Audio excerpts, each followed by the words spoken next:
Defense News. It's proudly sponsored by Navy Federal Credit Union. If you're a member of our nation's armed forces, the Department of Defense, or if your family is, we'd be proud to serve you too.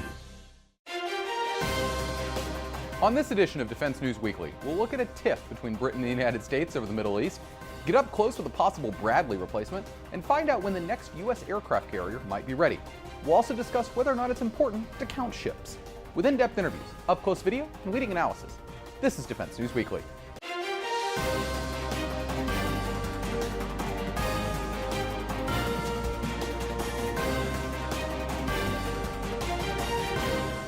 Welcome to this week's edition of Defense News Weekly. I'm Jeff Martin. Before we dive into the interviews for this week's show, let's go look at some headlines from this week in news. After the Pentagon has shifted money from other accounts to help build a wall along the Mexican border, House Democrats are getting ready to slash the Defense Department's ability to move money around. In their version of the 2020 defense funding bill, the military's amount of funds that can be shifted is being set at $1.5 billion, down from the $9.5 it was this past year. But because this is just the proposed bill, substantial negotiations with Republicans, both in the House and Senate, are expected to continue before anything is final. And both the United Kingdom's Foreign Secretary and Defense Minister are calling for an increase in British defense spending, saying that the next major spending review needs to include plans to increase the amount of percentage of GDP that Britain spends on defense. While Foreign Secretary Jeremy Hunt is calling for a decisive increase that could bring spending as high as 4% of GDP, new Defense Minister Penny Mordaunt says she won't be shy about asking for increased funds. But as the entire UK government is looking to increase their budgets, it's hard to say if this could actually happen. And one of the most notable news events this week from the Pentagon was controversy over a briefing from British Major General Chris Geika, one of the deputy commanders of Operation Inherent Resolve, which is coalition forces in Iraq and Syria. In a remote briefing, he was asked about indications from the White House that coalition troops in Iraq and Syria were under increased threat from Iranian forces. The question came as the U.S. has deployed additional forces to the Middle East amid tensions between Iran and the United States as those tensions have increased. Here's that portion of the briefing. The U.S. says very much and very publicly that there is an Iranian threat to forces, land forces in Iraq and Syria.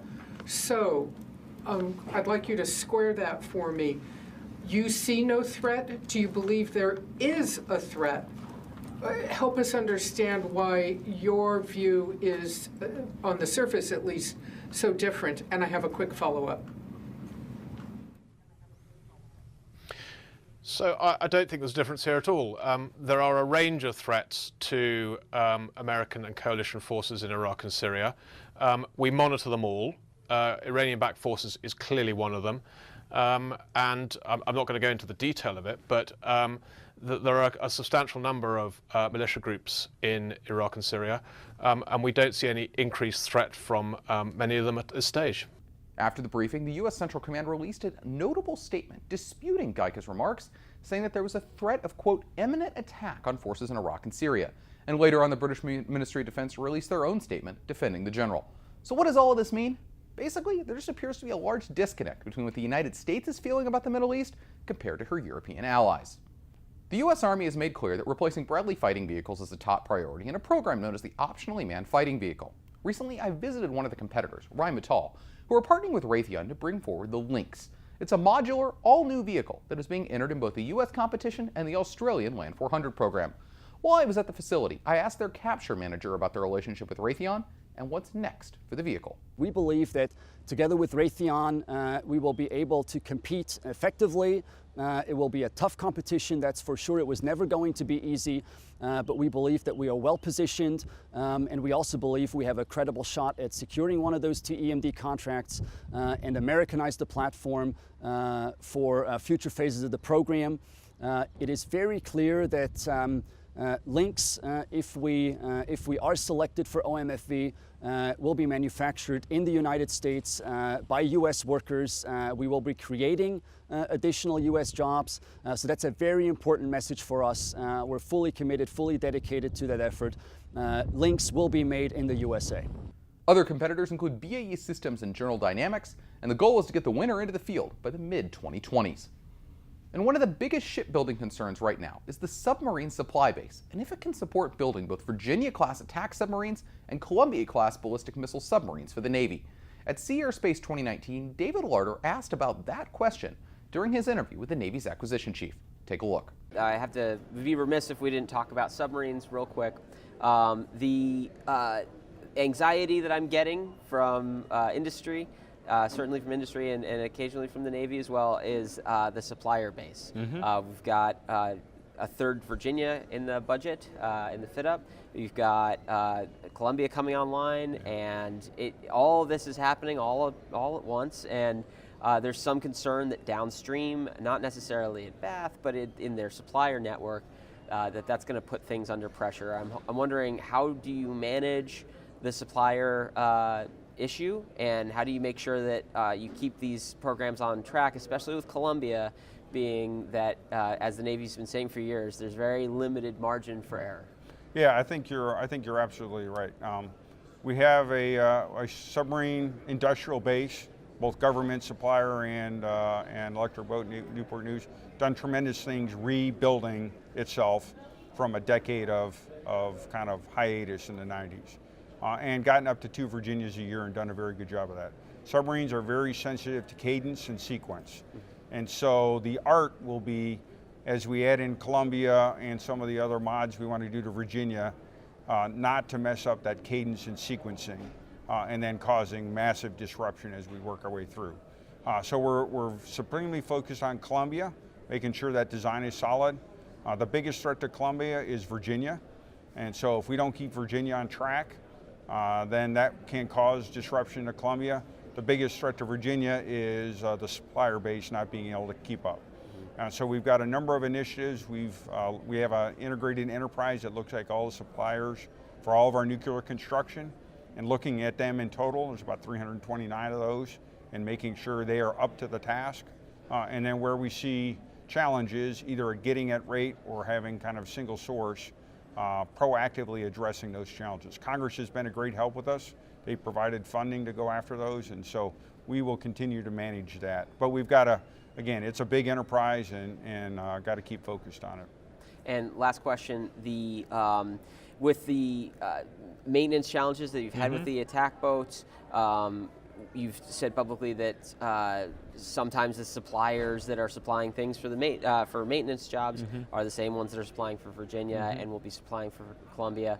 The last thing I want to talk about is where you see the maintenance challenges for the attack boats, and is there a light at the end of the tunnel for the attack boats? Are things getting better? Yeah, so I think there's 2 or 3 things we're doing in parallel. So we have hired, we've actually had hired and accelerated about a year the hiring of the government folks in the shipyard to get to full strength. So they're at about 36,100. So the good news is we've got the workforce. A little of the opportunity or challenges are fairly green. So some really phenomenal work, Portsmouth in particular, but at all the shipyards, of getting that experience level up. That'll give us the depth going forward in a couple of years to take care of when we build back up to a 66 submarine fleet. To help some of the surge, we've been sending some to the private yard. That's another area where we've got to get a skilled base of repair specialists. We're challenged a little bit on the front end. I think we'll work our way through that. And then third is rebuilding the shipyards for the future. So the Navy's got about a $21 billion investment over the next 20 years. That will allow us, as the workforce matures, then to gain efficiency, 20 to 30% of efficiency, which will then allow us to take that increased load once we come out of the submarine dip and be able to manage all the submarines. But it's something we've got to, again, that whole submarine enterprise is very integrated, and we've got to look at it all together. There's only one shipbuilder in the United States that builds aircraft carriers, Newport News Naval Shipbuilding, a subsidiary of Huntington Ingalls. They're currently working on 3 carriers, the USS John F. Kennedy, the USS Enterprise, and the unnamed CVN-81. So at Sea Air Space 2019, I talked to the company to get an update. Let's start with your baby right now, which is the future USS Enterprise. Sure. Where are things at with the Enterprise build right now? Early stages of construction. So we're in our manufacturing area where we're building structural units. We have over 50 structural units, large Lego blocks, if you will, under construction. That always amazes me when I see the lifts or everything like that. It reminds me when I was a little kid building Legos or things like that. Is it really like that, just on a larger scale for building these? Yeah, it is. I mean, that's a good analogy. When you look at them, you don't think anything like Legos. But yeah, so we're doing that. We also are doing some foundry work. We've done over 30% of our lifts. I mean, our foundry pours, but that is only like 4% of our weight because we have a lot of large castings to go. Okay. So we're another very interesting thing is we're using integrated digital shipbuilding, which we're applying so it's virtually drawingless on 80, and we're seeing some good benefits of that in our steel factories right now. So with the work with Enterprise, I know I know you mentioned to me earlier, are you guys incorporating any pieces of the old CVN-65 into the new ship? Yeah, that's really pretty neat. So 65 is still in the yard for decommissioning, and we took some pieces off of the flight deck and then sent them to ArcelorMittal up in Coatesville, Pennsylvania. They melted that down and turned them into plates. We're using 3 of those plates in our keel units. And then we're going to use our foundry is going to melt some of that and use it for a casting. So yeah, it's pretty cool. That is pretty neat to kind of keep the history there going for the ship. Pivoting a little bit to kind of the larger scale with both of these ships. If there's an example of one thing that you can look at and go with 80 and 81 that you're able to buy both of at the same time, what would it be? Just as an example for people. Material. I mean, first of all, valves. So there's lots of valves in a carrier, but what we're able to do is couple both ship sets together, and the advantage that we have of a longer horizon, the suppliers have the same thing. So just about all of the equipment that we have to still buy for 80, we're going to buy in a 2-ship order. So that's a significant benefit to us from savings, but also stabilizes the industrial base. And so obviously the Ford class hasn't exactly been without problems with development. First in class, a lot of developmental issues. That's what happens when you have a first in class and everything like that. What are some of the lessons you guys have kind of learned from 78 that you're kind of incorporating into the 80 build? Yeah, well, it really goes back to even 79. We incorporated 60,000 lessons learned that we were documenting as we built the 78 into the 79. So then, of course, all those lessons learned travel or translate back to 80 as well. But build strategy, trying to build larger units, so fewer lifts into the dock, so we can do more pre-outfitting. We did a lot of that on Kennedy. We're going to do even more of that on the Enterprise, the new Enterprise. So do you, just to draw back a little layman, when you say pre-outfitting, you're literally building out these are almost fully complete sections that are dropped in? What they are, yes. I mean, so you take these Lego blocks, there's about 1,100 of them that come out of our steel factory. We put those together to make super lifts, a lot of different super lifts. You start, because now you have a super lift, you have spaces of the ship that exist, you can start putting piping and foundations and components and valves, and what you're doing there is you're building that out in a more efficient location.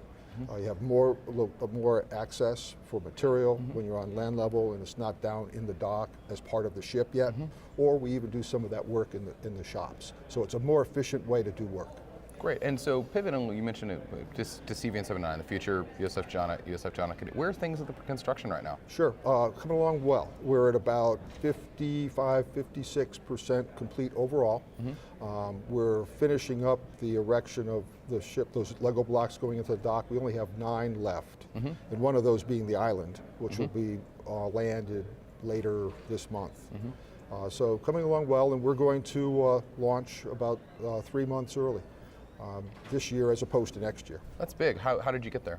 What enabled you guys to get that 3 months early? Well, ship was coming along together quicker than the Kennedy. I mean, than the Ford. The Kennedy, we did a lot of that pre-outfitting I was mentioning earlier. So, and also, we identified better opportunity from a launch weight standpoint with tides. In the fall. So we said that would really be a good opportunity. And to keep up to date with all of our coverage, be sure to visit our Facebook, Twitter, and LinkedIn pages.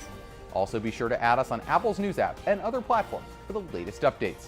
And when we come back, we'll look at the exact number of ships the Navy should have and the rising threat of China. Is counting ships even important? Should we be concerned about the amount of ships that the Navy actually has? At Sea Airspace 2019, I caught up with strategist and retired naval officer Bryan McGrath to get his take on the topic and the rising threat of China. And so another aspect to all this is whether or not you count, say, an unmanned ship for the Navy's count for 355 ships, or even if that 355 ships is still the right goal with the force structure. Do you see unmanned ships playing a big role in the Navy trying to get up to that? There's a couple of things to unpack in that. CNO this morning apparently said something along the lines, he wished people didn't count ships. I don't agree. I think CNO's wrong in that. I think the CNO is correct that the number of ships is not an adequate way to measure the combat power of the United States Navy. The combat power of the United States Navy comes into play most appropriately when the shooting starts. And when the shooting starts, a great many things come into play that are at least as important as the number of ships. It's the capability of the ships, the capability of the networks, the amount of bandwidth that you have, all of those things go in. But when you are in peacetime and you are attempting to dissuade bad actors from doing what they need, what they wish to do or what they think they may wish to do, you need platforms with American flags and American sailors and American missiles on them. That's when numbers count. That's when counting ships actually makes a difference. And oh, by the way, there are, 435 members of the House and 100 members of the Senate, and in the whole lot of them, there's probably 30 or 50 who actually know this stuff. For all the others, that ship count makes a difference. And it's a way for them to track the relative size of the Navy against past navies, the relative size of the Navy against other navies. The final thing that I want to say is, yes, I would take our, 285 ship Navy against the late Cold War 600 ship Navy. I'd take our Navy today. The problem is all of our potential allies have also improved their ships. They haven't stood still. And that question of the China, they're moving at a pretty good pace. Does that worry you when you look at the relative size of the Navy? It absolutely worries me.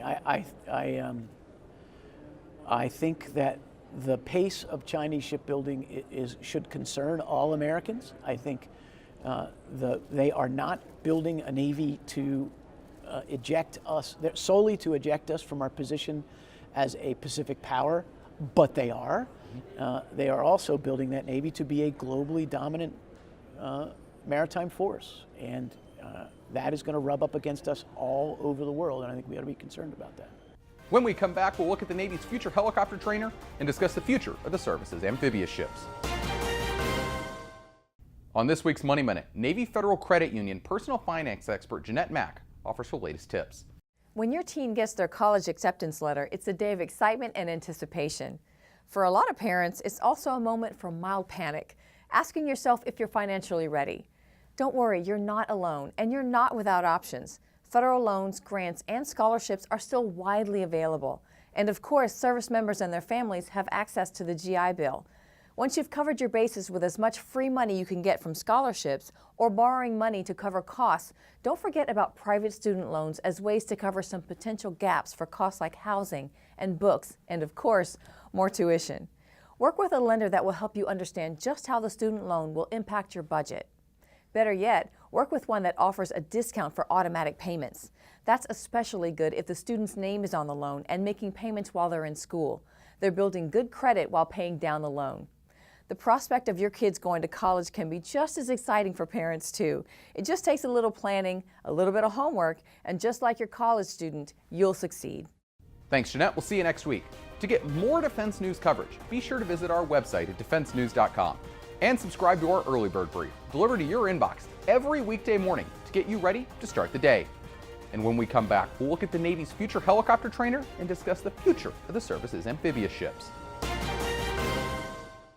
The U.S. Navy's amphibious fleet is in the process of getting the final ship of the first flight of San Antonio-class landing platform docks, and the new versions are in the first stages of planning and construction. At the Sea Airspace Exposition this month, I caught up with shipbuilder Huntington Ingalls to get an update. Steve, thanks for joining me to talk about your program and everything that's going on. So first of all, walk me through what's going on with the LPD program right now. Well, it's an exciting time to be an LPD shipbuilder here in America. Right now, Huntington Ingalls has 3 ships under contract. LPD 28 is about 50% complete. She's nearly erected and looks like a ship, and that's exciting. We'll launch her next year and then fit her out and deliver her the following year. LPD 29, we just had the keel authentication ceremony here in April, and several of the building blocks are starting to come together on 29. And then, of course, most excitedly for us is we have the contract for LPD 30, the first flight 2, that meets all the requirements for LXR, the new requirements that the Navy and the Marine Corps have for that ship. And we're buying material for that ship, and we're doing the design, updating our model for that ship to be ready to go into serial production of, ideally, I think 13 LPD Flight 2s total. Pretty impressive. And you've got a long way to go on a backlog there for your business. We do, and a lot of excited, patriotic shipbuilders ready to build those ships. So looking at these, to some it may look you have 3 ships, but these 3 ships are pretty different from one another. What are some of the differences between, say, 28 and 29? Right, between LPD 28 and 29, actually very insignificant changes, but one is significant, I guess. 2, the Navy's figured out a couple things for better fuel economy and emissions, so we've upgraded the engines to what has called common rail fuel. You want to think of it like fuel injection in a car, and that lowers the diesel emissions for one thing, and it improves the fuel economy. And they made a minor angle adjustment to the stern flap underneath the stern gate, again for fuel efficiency. So other than that, 29 is really quite a bit like 28. There's a couple other very small cost savings initiatives in the ship. We're going to some preformed rubber hoses instead of piping in a couple areas, for example, that it's resilient and reliable, meets shock requirements, but it's a little less expensive than weld and pipe. So other than that, it's pretty much identical to 28. And then on to 30, what are some of the differences there? Because obviously while they may be very similar, there are some key differences there. There are. One of the big ones is the new radar, and in fact, actually, I should have mentioned that LPD 29 is going to be the first LPD to get the ESR radar. Excellent. So it's built by Raytheon, and it's going to be common to a lot of ships in the fleet, and an improvement over the SPS 48. So 29 will be the first LPD to get that. Additionally, starting with 30, we're fully ready for the CH-53 Kilo, the new heavy lift helicopter that the Marines are getting, and the latest ship-to-shore connectors. So it's a formidable ship, and it's got a great legacy, commonality of equipment and training and schoolhouse. I think the Navy made a brilliant decision by continuing the LPD hull form and just making minor tweaks to it to meet the missions of the future. Right now, the Navy is in the process of getting a new helicopter to train helicopter pilots, replacing the current Bell TH-57s. 3 companies, Leonardo, Bell, and Airbus, are competing, and at Sea Airspace 2019, we talked to all 3. Take a look. What we've offered is the TH-119, which is a single-engine, IFR certified training helicopter that's specifically configured for the training mission that the Navy provides, undergraduate level training. The TH-57 is an old analog kind of driven aircraft. So in other words, it's just dozens of gauges. Now with glass cockpits, which is really what any pilot's going to see when they get to their combat aircraft, it's a different skill set, different way you learn how to fly the aircraft. So that's the first thing. The second thing is just obviously the performance and the capability of the aircraft is tenfold what the TH-57 can provide, both in terms. A lot of work on industrializing what we do in Philadelphia, and today we build multiple configuration aircraft all at the same time inside our production line. So this is just what we would call another variant of the 119 that would be built pretty much in the same production cycle we do today. Airbus Helicopters is offering the H-135, which is a light twin aircraft that we think is perfectly suited for the Navy's training mission. The H-135 is a great combination of both advanced technology and extremely low risk for the U.S. Navy. From the advanced technology side, there are some attributes that are very important that we think the H-135 will be well suited to provide. things like twin engine, FADEC controls for operations, an advanced helionics cockpit system, which is important for reducing workload for the pilot, along with the 4-axis autopilot, are all features that are very important to the Navy during their operations and perfectly suited for performing the training. Yeah, the H-135 will be manufactured in our production facility in Columbus, Mississippi. This is also the location where the UH-72 Alpha Lakota is produced. In addition to that, we produce some single engine H-125 aircraft at that facility. Very proud of it, been very efficient. All 430 aircraft delivered from there to the Army have been delivered on time, on cost, and on quality. And we plan on doing the same thing for the U.S. Navy. So we're offering the Bell 407 GXI, which is the latest version of the Bell 407 helicopter. Bell 407, been building it since 1996. There's over 1,600 of them in service today, 5.5 million flight hours across the fleet. But this one has been updated with the latest Garmin G1000H NXI avionics, so we think it offers the best blend of a reliable, affordable helicopter trainer along with the latest technology and systems management. In particular, the operating costs, both in terms of fuel and cost per hour, as well as overhaul and long-term maintenance costs, are the best in its class. So we think that's going to allow Navy, Marine, and Coast Guard aviators to get the flight hours they need in order to be prepared for their fleet aircraft. And lastly, we think that the transition from the Bell TH-57, which has been serving the Navy for over 40 years, from the A through the now the C model, we're going to be able to get them transition to the 407 much more quickly because we have a long history of working with the Navy. We already use the 407 as the platform for the MQ-8C Fire Scouts, and we're going to deliver the Navy 407 out of that same Ozark plant, just a few miles from Whiting Field. That's all we have time for this week, but if you want to see and read more, be sure to head over to defensenews.com. Thanks for joining us, and we'll see you next time.